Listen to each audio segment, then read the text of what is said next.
Hello mga guys, napakasarap maghihigop ng nilagang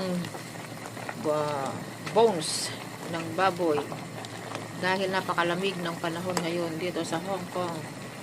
Ayan, meron siyang saging, meron siyang patatas, potato, ito, cauliflower, and repolyo. Usok. Kasi sobrang lamig ngayon dito guys. Nasa 9 degree kami ngayon.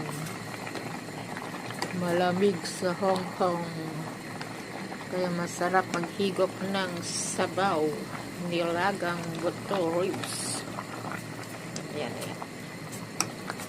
Magbuhog na yata.